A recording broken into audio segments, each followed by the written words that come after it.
말씀을 나누겠습니다. 우리가 지난주에 세상의 죄악의 관영함이 얼마나 크게 뻗어나갔느냐, 그래서 온 땅이 하나님 앞에 폐기하였고 강포하였다는 것을 우리가 배웠고, 그 가운데서는 하나님의 은혜 입은 노아에 대해서 우리가 잠시 살펴보았습니다. 그러면 오늘 우리가 함께 나누고자 하는 것은 당대의 의인이었다라고 하는 이 노아, 과연 이 노아를 통해서 어떠한 그리스도인의 삶이 어떠한가, 그리고 하나님께서 마지막 심판 때에 어떠하신가, 그 피할 길은 무엇인가, 우리 이에 대해서 한번 살펴보고자 합니다. 그럼에 있어서 세 가지를 나눌 것입니다. 첫째는 은혜를 입은 노아에 대한 그 삶이 어떠한가를 통하여서 우리 또한 이 시대를 살아가는 그리스도인으로서 과연 어떤 인생과 삶을 살아가야 될 것인가를 나누겠습니다. 그리고 또한 두 번째로는 하나님의 공의의 심판의 정당성, 그리고 세 번째로는 하나님께서 지으라고 하신 방주의 의미에 대해서 우리가 한번 이 시간에 세 가지를 통해 살펴보도록 하겠습니다. 첫째 나눔입니다. 하나님께 은혜를 입은 노아의 삶의 모습이 우리의 삶의 교훈이 되길 바랍니다. 9절의 말씀을 보시면 당시의 시대 상황 가운데 노아는 어떠한 존재로 살아가고 있었는가 우리에게 잘 가르쳐주고 있습니다. 우리 다 같이 9절의 말씀을 다 같이 한번 읽어보겠습니다. 다 같이 읽겠습니다. 시작! 이것이 노아의 조건이라. 노아는 의인이요 당대의 완전한 자라. 그는 하나님과 동행하였으며. 아멘. 먼저는 이것이 노아의 족보라고 말하고 있습니다. 이것은 다른 것이 아닙니다. 이제 홍수의 심판 이후로 모든 인류가 멸절된 가운데 노아의 족보, 한마디로 노아의 그 자손들을 통해서 새로운 인류를 시작하겠다는 거예요. 그래서 노아의 족보다라고 가르쳐주면서 이 노아의 특징의 세 가지를 또한 말씀하고 있습니다. 첫째는 의인이다. 그리고 두 번째는 당대의 완전한 자다. 그리고 세 번째는 하나님과 동행하였다. 이렇게 가르쳐주고 있습니다. 그럼 이 세 가지 특징이 노아가 그 당시에 그리스도인으로 살아가는 특징이었다면 우리에게도 이런 특징을 가지고 계셔야 돼요. 그래서 첫 번째 특징, 노아는 의인이었다. 그러면 우리가 생각할 때 로마서 3장 10절의 말씀에 비추어 보면 우리가 의문이 듭니다. 로마서 3장 10절에는 이렇게 말씀합니다. 기록된 바 의인이 없나니 하나도 없도다. 의인이 없다라고 했는데 노아는 당대의 의인이라고 합니다. 로마서에서 말하는 의인이라고 하는 것은 하나님 앞에 죄가 없는 사람은 하나도 없다라는 말입니다. 그러면 노아가 의인이라고 하는 이 말씀은 어떤 뜻일까? 노아는 하나님 앞에 죄가 없다는 뜻을 가지고 있을까요? 아닙니다. 그러면 노아를 통하여 말하는 이 의인이라고 하는 이 말은 히브리어로 차다크라는 단어입니다. 의로움, 옳은 이런 뜻인데 어떻게 또 쓰여지나 하나님의 법을 순종하는 것을 가리킬 때도 의인이다 이런 표현을 써요. 한마디로 노아는 당대의 의인이었다라고 하는 것은 한마디로 죄악이 관영한 그 시대에 패역함과 부패함이 가득한 그 시대에 그런 다른 사람들과 다르게 하나님의 법을 어떻게 해요? 지켜나가려고 노력했다는 자예요. 한마디로 말해서 죄가 완전히 없습니다. 이게 아니라 시대가 어떻든 그 상황이 어떻든 그 시대가 사실이라고 말하든 아니든 노아는 정말 하나님의 법과 말씀과 도리를 가운데 끝까지 그것을 지키고자 애를 썼다는 겁니다. 죄악이 관영한 그 당시 시대 상황 가운데서도 나름대로의 공정함과 의로움을 지키려고 노력하고 애를 쓰며 살아가고 하나님의 법에 따라 순종하려고 노력하고 애쓰는 사람이 노아라는 겁니다. 당시의 시대의 모든 사람들 가운데 그래도 상대적으로 하나님의 법을 따르려고 했던 사람이고 하나님 앞에서 하나님의 뜻 가운데 의롭게 살아가려고 애를 쓰며 노력한 사람이 바로 노아, 당대의 의인이었다 이런 표현입니다. 그리고 두 번째 노아의 특징은 당대의 완전한 자다. 여기서 말하는 완전하다라는 건 타밈하야라는 뜻입니다. 책망할 데 없는 건전한, 온전한이라는 뜻인데 삶의 전반적인 자세, 한마디로 노아의 삶의 전반적인 자세가 어떠하였는지를 우리에게 가르쳐주는 겁니다. 생애 전체를 온전히 하나님께 드리려는 노아의 삶의 전반적인 자세를 우리에게 말씀하고 있습니다. 이는 당대라고 하는 것을 통해서도 알 수 있습니다. 즉 당대의 모든 사람들이 폐역과 폐괴함 가운데 폭력과 불법이 난무한 가운데서도 노아는 도덕적으로 하나님의 법을 지키려고 하고 경건하게 살려고 하였다는 것을 우리에게 가르쳐주고 있습니다. 의인이요 완전한 자다라고 하는 것은 그가 죄가 없고 정말 하나님 앞에 완전한 완벽한 자다라는 의미가 아니라 시대의 상황 가운데서도 끊임없이 하나님의 법을 지켜나가려고 있었고 그 폐역함 가운데서도 도덕적으로 하나님 앞에 건전하게 살려고 노력했던 사람이라는 거예요. 그와 더불어 세 번째는 뭐냐? 이것을 종합해 볼 때 노아에 대한 평가가 하나님과 어떻게 했다는 겁니까? 동행하였다는 겁니다. 하나님과 동행했다는 것은 흡사 에덴 동산에서 하나님이 거느실 때 아담이 함께 했던 것과 동일한 단어고요. 또한 에녹이 하나님과 동행했다라는 것과 동일한 뜻입니다. 하나님과 동행했다라는 이 동행이라는 단어는 할라크라는 단어인데요. 하나님과 함께 했을 때는요, 인격적 교제라는 뜻이 있어요. 한마디로 하나님과 동행했습니다. 노아가 이 말은 뭐냐? 여호와 할라크, 하나님과 인격적인 교제를 나누었던 것이 노아입니다. 이 뜻이에요. 아담이 에덴 동산에서 거니시는 하나님과 함께 그 인격적 교제를 나눴던 것처럼 또 에녹이 그의 한평생 여호와 하나님과 인격적 교제를 나눴던 것처럼 노아도 그 패괴한 그 상황 가운데서도 여호와 하나님과 인격적 교제를 나누었다 이런 뜻입니다. 사랑하는 성도 여러분, 노아가 이제 당시 그 시대의 현실 가운데서도 어떠한 삶을 살았는지 우리가 알 수 있습니다. 시대의 암울함 가운데서도 노아는 시대에 역행하는 삶을 살아갔습니다. 모든 사람들이 다 죄악을 당연시한 그 시대라고 할지라도 노아는 하나님께 그래도 의롭게 살려고 발버둥치고 그래도 하나님의 법을 따르려고 가진 애를 썼던 사람이고 그래도 하나님 앞에서 도덕적으로 하나님의 법을 순종하려고 노력했던 사람이고 무엇보다도 하나님과 함께 교제를 나누려고 힘을 쏟은 사람이 노아라는 사람입니다. 그러면 우리는 이렇게 질문할 수 있습니다. 어떻게 그렇게 살아갈 수 있을까? 한번 생각해 보십시오. 여러분이 살아가는 그 직장의 공동체가 다 불법이에요. 다 불법이고 다 폐괴함이고 다 부패한 가운데 있는데 단 여러분 혼자가 어떻게 해요? 이거는 불공평합니다. 이것은 불법입니다. 이것은 정당하지 못합니다라고 하며 살아갈 수 있을까요? 쉽지 않습니다. 근데 노아는 어떻게 이렇게 살아갔을까? 노아 같은 삶을 어떻게 우리가 살아갈 수 있을까? 그것은 바로 창세기 6장 8절에 우리가 지난주에 나눴던 말씀에 그대로 담겨 있습니다. 창세기 6장 8절에 이렇게 말씀합니다. 그러나 노아는 여호와께 은혜를 입었더라. 여기서 은혜를 입었다. 노아는 여호와께 은혜를 입었다라고 하는 것을 우리는 지난주에 나눴어요. 어떻게 해요? 노아는 여호와의 눈에서 자기를 발견했다는 뜻이에요. 은혜를 입었다는 건 뭐냐? 세상에서 자기의 길을 찾지 않았다는 겁니다. 세상에서 노아는 자신의 삶의 방향을 보지 않았다는 거예요. 세상에서 노아는 자신의 삶의 목표와 삶의 방향과 삶의 기준과 삶의 목적을 발견하지 않고 누구에게요? 여호와께 그는 은혜를 발견하고 자비를 발견하고 그의 길을 발견했다는 겁니다.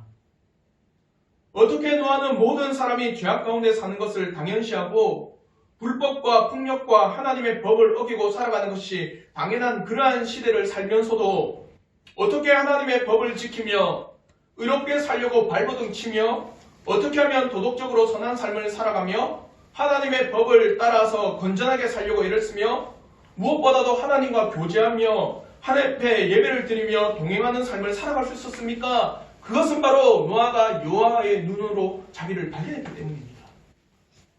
발견한 사람은 달라요. 그래서 마태복음에 알죠? 밭에 감추인 보화의 비유 아시죠? 모르시나? 밭에 보화가 감추인 걸 발견했어요. 그러니까 그 보화를 발견하고는 그 밭을 어떻게 한 거예요? 자기가 모든 것을 다 들여서 그 밭을 사는 거예요. 뭐 때문에요? 자기가 가지고 있는 것보다도 더 가치 있는 것이 그 안에 있다는 거예요. 이해가 되시죠? 밭에 가면 그 당시에 문화가 그랬습니다. 그 당시에는 은행이 있었던 건 아니에요. 맞죠? 오늘날에 여러분이 뭐 월급을 받거나 아니면 재산이 증식되어질 때 금고에 넣습니까? 우리는 금고 없어요. 여러분 금고 있으신가요? 그럼 어디 합니까? 은행에다가 예치해서 뭐 이자를 받든지 그렇게 할 거잖아요. 근데 그 당시에는 어떻게 했냐? 항아리에 넣고 땅에 감춰요. 그러니까 그게 땅에 감추니까 시간이 지나면서 그 사람이 죽기도 하고 때로는 그것을 잊어버리는 겁니다. 그래서 한 번씩 인터넷에 보면은 토픽에 보면 땅을 팠는데 금이 나오는 거예요. 금화가. 그 뉴스 보시죠. 내만 보는 걸로. 금화가 발견돼요. 그러면서 로마 시대 때 뭐 황금 동전. 그러면서 그게 엄청난 가치를 그 당시의 문화였습니다. 그러니까 그것을 두고 주님이 비유하신 거예요. 야, 땅에 감추인 그런 수많은 보화를 발견했던 그 사람이 그 땅을 보고 어떻게 하겠느냐. 자신의 모든 것을 다 팔아 그 땅을 살려고 하지 않겠느냐. 가치를 본 거예요. 노아는 이 세상의 가치를 본 게 아닙니다. 누구에게요? 여호와 하나님 앞에 그의 눈을 통해서 오는 놀라운 자비를 발견한 겁니다. 그러니까 이 시대보다도 더 하나님의 눈으로부터 하나님으로부터 오는 그 자비가 더 가치 있게 여겨진 겁니다. 그러니까 세상과는 다른 역행하는 삶을 살아가는 거예요. 저는 진실로 우리 성도들에게 이러한 은혜가 있기를 전 진심으로 바랍니다. 그러므로 저는 이 말씀을 통해서 이 노아의 은혜를 입은 이 노아의 삶을 통해서 두 가지 교훈을 얻고자 합니다. 첫째는요, 그리스도인은 정말 가치관의 변화, 삶의 변화의 모습을 보이는 자입니다. 오늘 본문에서 노아가 은혜 입은 모습을 우리가 볼 수 있습니다. 소위 많은 분들이 예배고 내가 은혜를 받았습니다라고 말할 때 그 은혜를 받았습니다라고 하는 진정한 의미가 뭐냐면 내가 감동을 받았습니다를 떠나서 더 나아가서 어떻게 그것이 내 삶에 어떻게 해요? 적용이 되어지는 거예요. 내 삶에 그대로 그것이 나타내어지고 증거가 되어질 때 그것이 뭡니까? 은혜를 입었습니다라는 뜻입니다. 노아는 진정한 은혜를 받은 자의 모습을 우리에게 보여주고 있습니다. 무엇보다도 그의 가치관이 완전히 바뀐 것을 우리가 살펴볼 수 있습니다.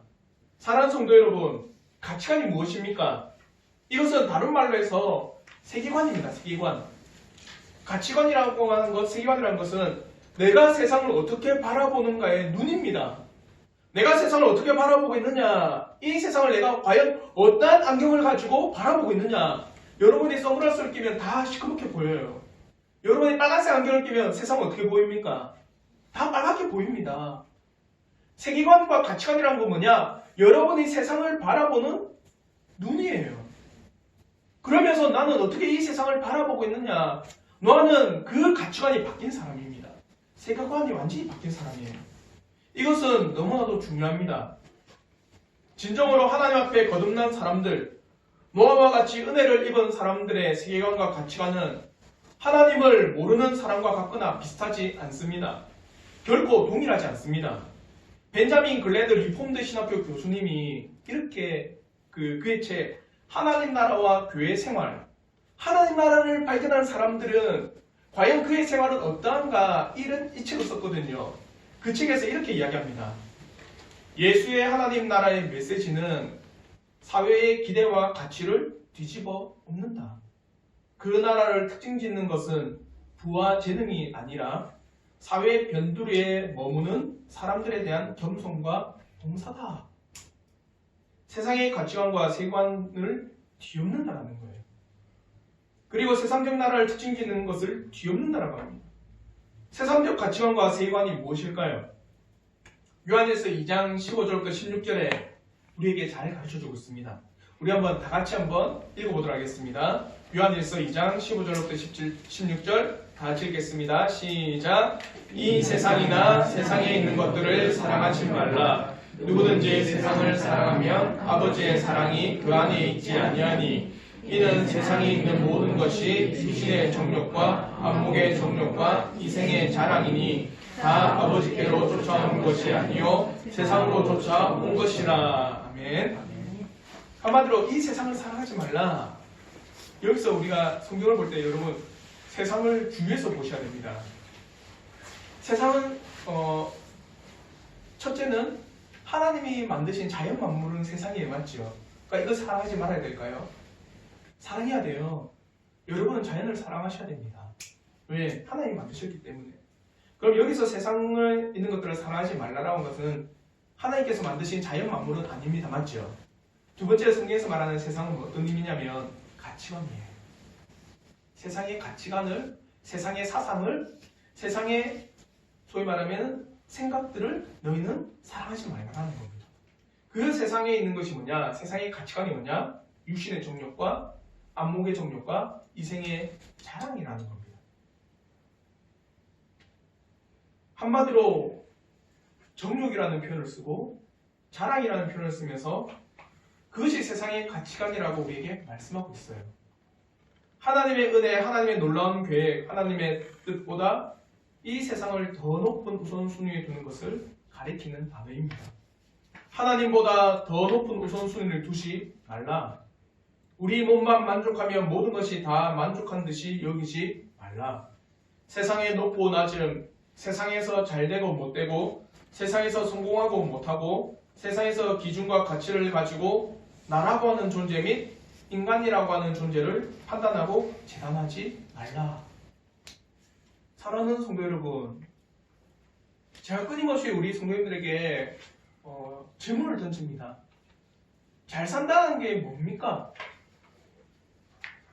이 기준을 통하여서 세상의 가치관과 세계관이 있고요. 내가 정말 어떠한 것이 이 땅에서 잘 산다라고 하는 그 의미를 정말 제대로 세우지 않으면 세상의 그 가치관과 세계관 가운데 우리는 살아갈 수 없습니다. 이 세상에서 잘 산다라는 것, 그것이 뭘까요? 한번 곰곰이 한번 생각해 보십시오. 이 세상에서 수많은 사람들이 잘 산다고 할 때는 아무 걱정 없이 사는 것을 잘 산다고 생각할 거예요. 근데 성경에서는 그거는 잘 산다고 말을 하지 않습니다. 나에게 하나님의 은혜를 허락하신다면 때로는 세상에서 비천하든 세상에서 낮아지든 세상에서 가난하든 세상에서 연약하든 그건 상관이 없습니다. 내가 하나님의 은혜를 입을 수 있다면 그것으로 다 진정으로 가치 있게 여기고 그것을 참된 복으로 여기는 겁니다. 또한 벤자민 글래드 목사님은 또한 이렇게 이야기도 합니다. 하나님 나라에 대한 예수의 메시지의 가장 주목할 만한 특징 중 하나는 그것은 반직관적이다. 어렵죠? 이건 뭐냐면 직관이라고 하는 것은 이런 뜻입니다. 감각과 경험과 연상과 판단과 추리와 사고 등을 거치지 않고 바로 파악해버리는 거예요. 이겁니다. 내가 어떤 일들을 주어졌어요. 그럼 그 일들을 통해서 내가 이건 뭐지? 이건 어떻게 해야 되지? 이건 왜 나에게 이것이 주어졌지? 그런 생각을 안 하고 직관은 그에 대해서 바로 해버리는 겁니다. 이게 직관이에요. 근데 예수의 가르침이 뭐냐? 반직관이라는 겁니다. 나에게 주어졌다면 어떻게 한다는 거예요? 이것이 과연 나에게 왜 주어졌는지를 고민하고 사고하고 생각을 하는 거예요. 그래서 왜 나에게 이것을 주어졌는지에 대한 끊임없는 고민 가운데 그 일들을 해나가는 겁니다. 그게 반직관적이라는 겁니다. 예를 들어서 때론 우리 성도들에게 불을 허락할 수 있습니다. 맞죠? 가난한 것보다 불을 허락할 때가 있어요. 그러면 직관적으로 가진 사람은 뭐냐? 그걸 그대로 해버리는 겁니다. 그러나 예수의 가르침은 뭐냐면 나에게 왜 이 불을 허락하셨는지에 대한 끊임없는 고민을 가지고 있는 거예요. 내가 어떠한 직장을 가졌다면 나는 왜 그 직장 가운데서 살아가고 있느냐? 끊임없는 그 고민과 끊임없는 그 사고 가운데 일들을 해나가는 겁니다. 단지 오늘날 세상과 같이 세상 사람들을 보십시오. 왜 직장 다닙니까? 물어보면 뭐라고 할까요? 그렇죠. 단 하나예요. 돈 버는 거예요. 그 이상도 그 이하도 아닙니다. 나는 내가 다니는 회사의 무한한 가능성? 나는 이 회사의 무한한 발전을 위해서 나는 이 항목 으스러져가며 일하겠다. 그런 분. 여기도 아무도 없잖아. 나는 이 항목 잘 안 맞춰요. 직장에 요즘에. 그래서 제가 한번 그 이야기도 한번 드린 것 같은데 MZ세대랑 우리 시대의 월급의 사상의 차이 한번 들어보신 적 있죠? 감사합니다. 다시 한번 이야기해 드릴게요. 뭐냐, MZ세대는 내가 예를 들어서 200만 원 받았다 이러면은 뭐냐면 나 200만 원만큼 일한다. 이게 MZ세대래요. 근데 우리 이제 40대 이상 이제 거의 죽을 때를 바라보는 그런 사람들 좀 이렇게 그런 사람들은 뭐냐, 내가 200만 원 받았다 그러면 나는 200만 원보다 더 일해야 된다는 의미를 가지고 있어요. 오늘날 직장 다니는 개념은 내 돈 벌고 그 돈으로 내가 하고 싶은 거 때로는 하고 그 돈을 가지고 내가 가정 다 키우고 그 의미예요.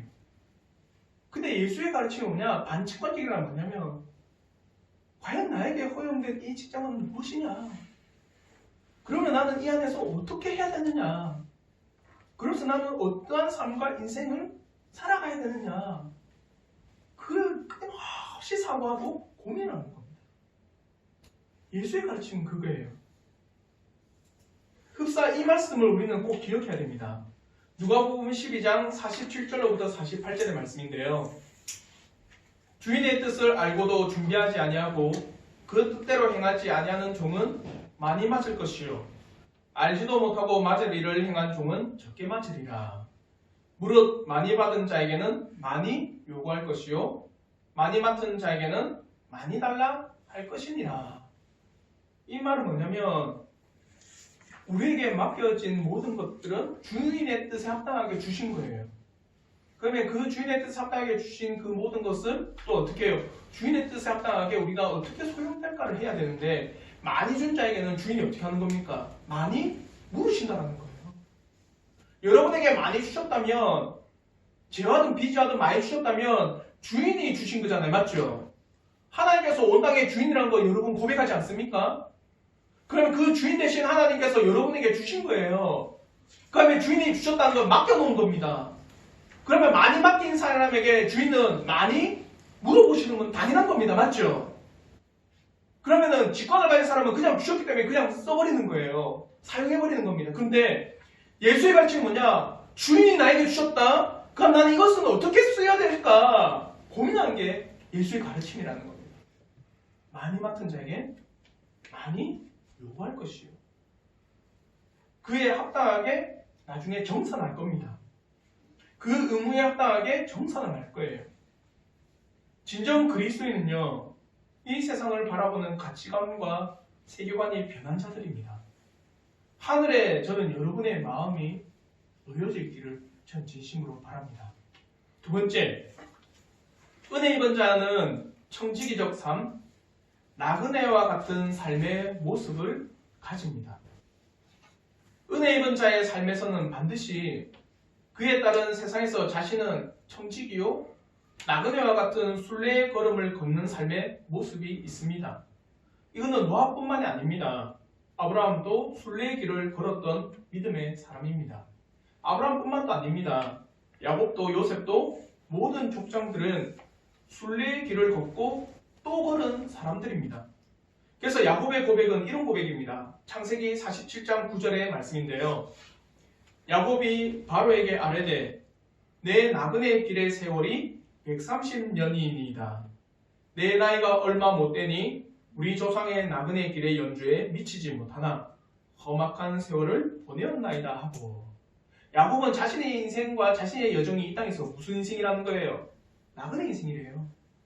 근데 자신뿐만이 아니랍니다. 어떻답니까? 내 조상들도 어떤 걸음을 걸어갔다는 거예요?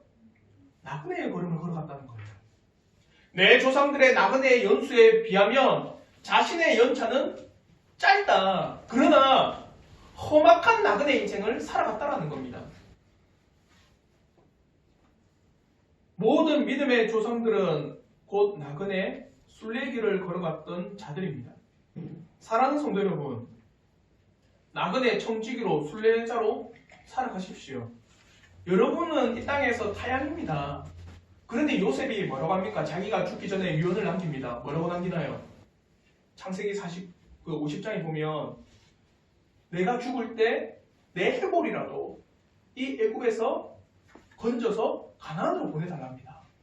죽어서까지. 이게 무슨 의미일까요? 나의 본향은 애굽이 아니라는 겁니다. 내가 진정으로 가야 될 본향은 어디라는 거예요? 하나님의 땅 가나안이라는 거예요. 여러분은 이 땅에 타향으로 온 거예요. 지금 타향살이를 하고 있습니다. 정말 여러분이 가야 될 그 본향은 하나님 나라 아닌가요? 그러면 우리는 이 땅을 어떻게 살아가야 되는 겁니까? 나그네로 사셔야 돼요.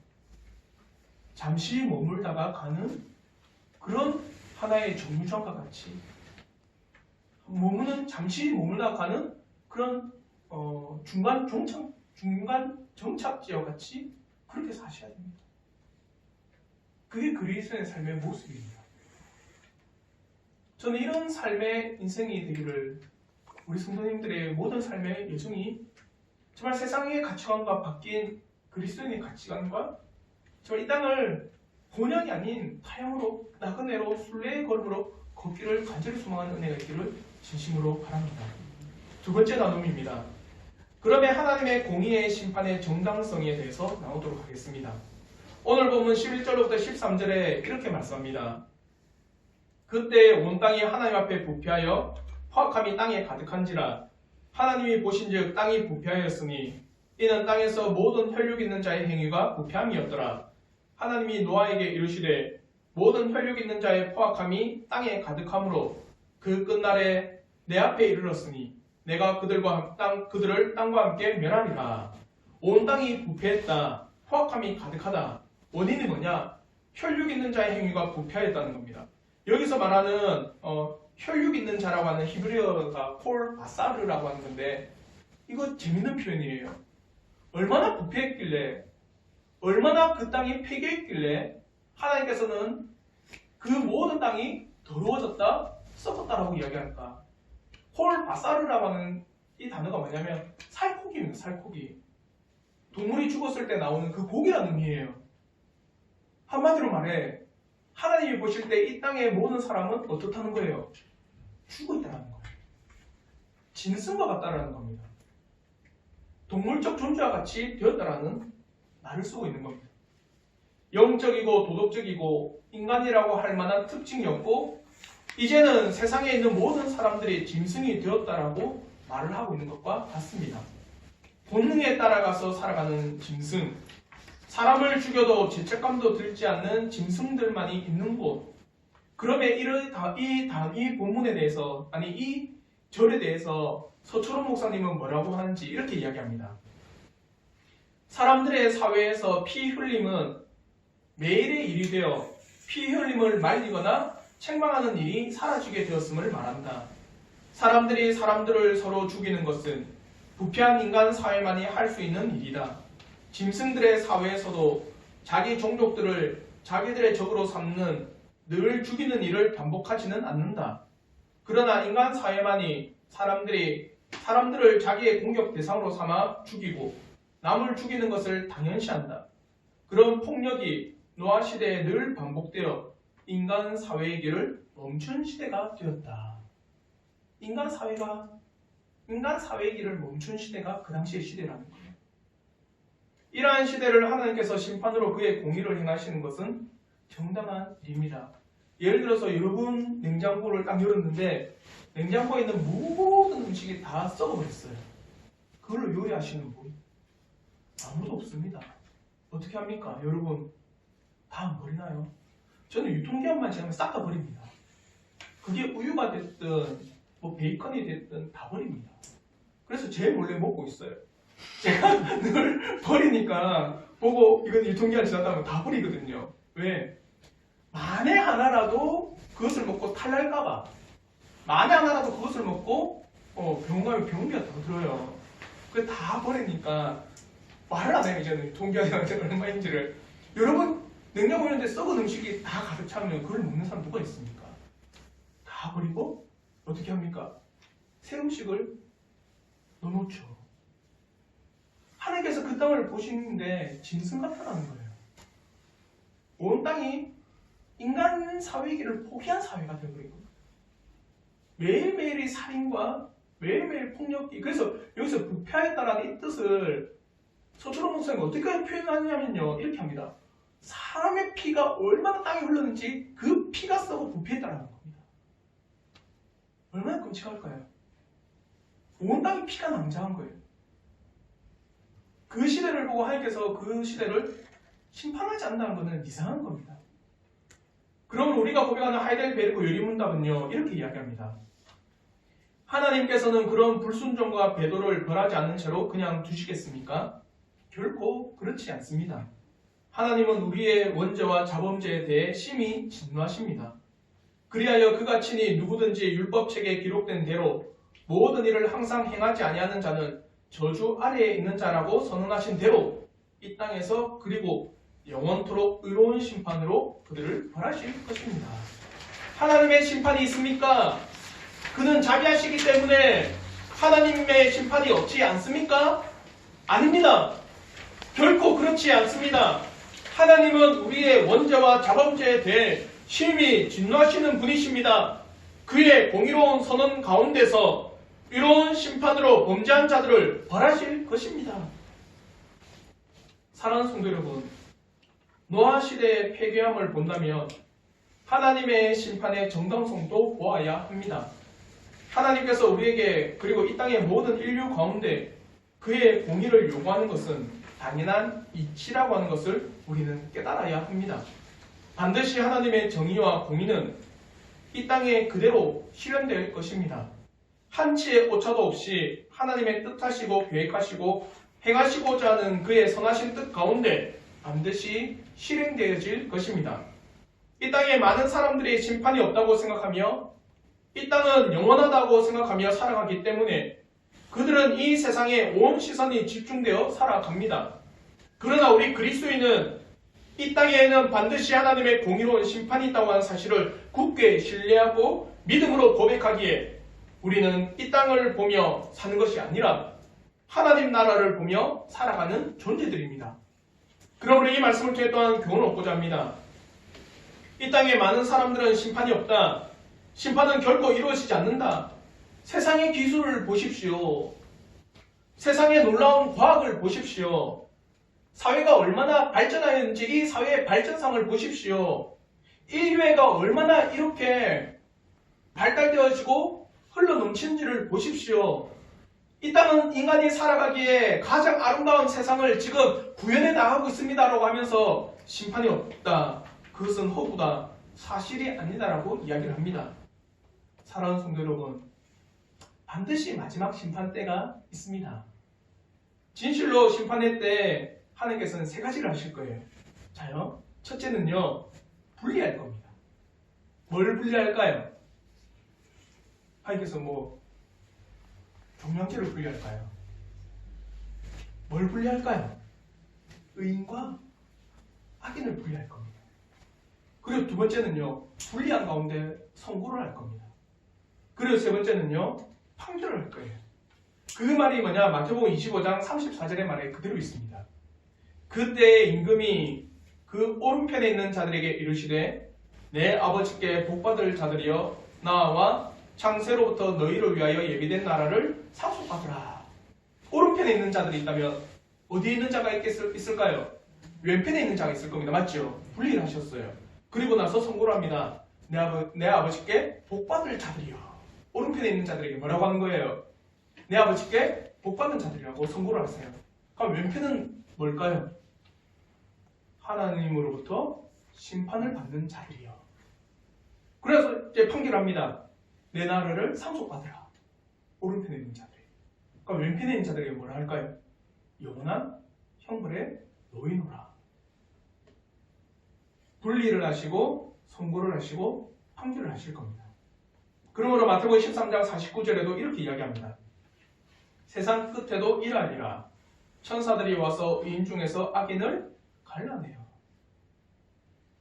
노아 당시에 짐승처럼 살아갔던 사람들이 분리되었던 것처럼 마지막 심판의 때 의인과 악인은 분리될 것이고 선악간에 분명한 선고가 내려져 영원한 하나님의 심판의 선포가 이루어질 것입니다. 이것은 사람이 막을 수도 사람이 회피하고 거부할 수도 없는 명백한 진리의 사실입니다. 또한 우리가 매주 고백하는 사도신경에서도 우리는 이렇게 고백하고 우리가 믿음의 다짐을 하고 있습니다. 그가 저리로서 산자와 죽은 자를 심판하러 오시리라. 이러한 믿음의 고백 가운데 우리가 한 주간 하나님의 은혜의 삶을 살아갈 수 있도록 그 삶을 정돈해 나가는 하나님의 자녀가 되기를 진심으로 바랍니다. 마지막 세 번째 나눔입니다. 그러면 우리는 당연히 들어야 될 생각이 있습니다. 어떻게 하면 이 심판에서 하나님의 이 선고에서 내가 피할 수 있습니까? 이것이 이제 마지막 세 번째 나눔입니다. 하나님께서는 그의 공의로운 심판의 정당함을 말씀하십니다.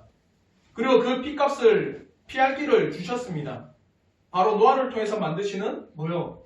방주예요, 방주. 방주를 통해서 하나님께서는 다시 한번 노아와 언약을 맺으시고 이 땅의 인류를 번성케 하도록 하십니다. 노아뿐만이 아니라 하나님께서 지으신 모든 땅의 피조물을 방주 안으로 이끄셔서 생명을 이어나가게 하셨습니다. 오직 방주 외에는 어떠한 것도 하나님의 심판에서 벗어날 수 있는 길을 제공하지 않으셨습니다. 방주를 통해서 마지막 심판의 때에 건지시는 은혜의 길을 베푸셨다는 겁니다. 그럼 방주의 의미가 무엇일까요? 그것은 하나님께서 허락하신 유일한 구원의 길, 심판의 때에 피할 길이 바로 방주라는 의미입니다. 심판의 때에 내가 어떻게 피할 수 있습니까? 방주 안에 들어가야 되는 거예요. 방주 외에는 모든 것은 물로써 하나님께서 심판하시는 겁니다. 그러면 이제 이 방주를 만들라고 하셔서 노아와 그의 가족들 그리고 땅의 모든 피조물들의 생명을 마지막 홍수 때에도 유지시킨 그 사실을 통해서 방주의 참된 의미를 오늘날 우리에게 적용할 수 있습니다. 오늘날 방주는 뭘까요? 무엇이 우리의 유일한 방주가 될까요? 바로 예수 그리스도입니다. 오직 예수 그리스도만이 유일한 이 땅의 방주로서 하나님의 심판으로부터 마지막 종말의 때에 피할 수 있는 유일한 길입니다. 오직 하나님의 심판의 때에 예수 그리스도로 인해서 우리의 모든 죄가 가려짐을 받을 수 있다면 그것이 얼마나 큰 은혜일까요? 한번 생각해 보십시오. 마지막 심판의 때에 방주가 되신 그 예수 그리스도 안에 우리가 있기 때문에 우리의 죄가 가려진다. 우리의 죄가 하나님께서 보실 때 없다라고 여겨주시는 게 얼마나 큰 복이 있겠습니까? 그러므로 시편 31편 1절에는요 이렇게 말씀합니다. 허물의 사함을 받고 자신의 죄가 가려진 자는 어떻게 해요? 복이 있다는 거예요. 재밌는 표현입니다. 이게 두 가지 표현이거든요. 뭐냐면 우리가 죄사함을 받는 것은 어떤 의미일까요? 죄사함을 받는다. 어떻게 받을까요? 예수께서 십자가를 지시고 부활하심으로 말미암아 죄의 삭신 사망을 꺾으셨기 때문에 그것을 믿을 때 우리는 뭘 얻는 겁니까? 죄사함을 얻는 겁니다. 근데 여기 표현은 뭐냐? 허물의 사함을 받고 또 뭡니까? 죄가 가려졌다라는 거예요. 두 가지 의미를 가진 겁니다. 맞죠? 우리가 허물의 사함을 받는 것은 예수 그리스도의 십자가와 부활입니다. 그러면 죄가 가려지는 건 뭘까요? 우리가 누구 안에 있어야 된다는 거예요? 예수 안에 있을 때입니다. 예수 그리스도의 거룩한 그 옷을 입을 때, 그 안에 있을 때 우리는요, 그 죄가 가려지게 되는 겁니다. 사랑하는 성도 여러분, 저는 여러분들의 허물이 예수 그리스도의 그 십자가와 부활로 인해서 사해지고 예수 그리스도 안에 있음으로 말미암아 여러분의 죄가 가려지고 하나님께서 그런 여러분을 보시고 의롭다라고 여겨주시는 그 놀라운 복이 가장 큰 복이 되기를 진심으로 바랍니다. 이것이 우리에게 있어야 될 제일 위대한 복이에요. 우리의 구원에 만족합시다.